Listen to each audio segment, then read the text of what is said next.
या नभाने या भुईला दान द्यावे, या नभाने या भुईला दान। आजच्या कार्यक्रमाचे विशेष मान्यवर आहेत प्रसिद्ध सिने अभिनेते सह्याद्री देवराई यांच्या संकल्पनेतून विकसित झाली आणि चला सावली सर व दीपरत्न निलंगेकर यांना मी विनंती करते की त्यांनी सन्मान करावा।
प्रत्येक विद्यार्थ्यांना आम्ही सह्याद्री देवराईतर्फे त्यांना एक प्लास्टिकची पिशवी देणार आहे आणि त्याला एक बी देणार आहोत।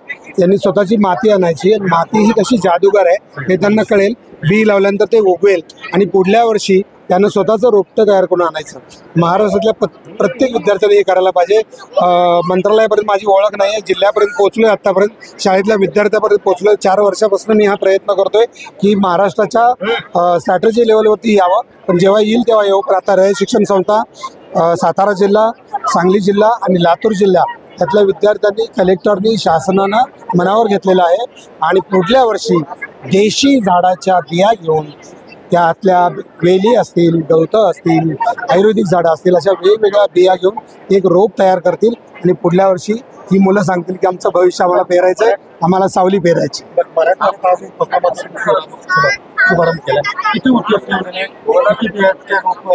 5 लाख बिया आणि 5 लाख रोपांचं उद्दिष्ट ठेवलं। 1 लाखापर्यंत आपण आता पोहोचलेलो आहोत। पण आजच कलेक्टर मॅडम आणि आमचा संजय सुपर्ण आणि शिवशंकर चाफुले आणि इथली जी आमचे समन्वयक आहेत जे खरे भारताला किंवा महाराष्ट्राला ज्यांचं खरं स्वाभिमान वाटावा अशी जी माणसं आहेत ती माणसांनी मनावर घेतलेलं आहे. त्यामुळे आम्ही तोपर्यंत नक्की पोहोचू आणि पुढल्या वर्षी 15 ऑगस्टच्या आत प्रत्येक विद्यार्थी एक रोप घेऊन आलेला असेल अशी अपेक्षा. लातूर पासून उपक्रम सुरू करतात. लातूरच पहिल्यांदा राज्यात काढलं.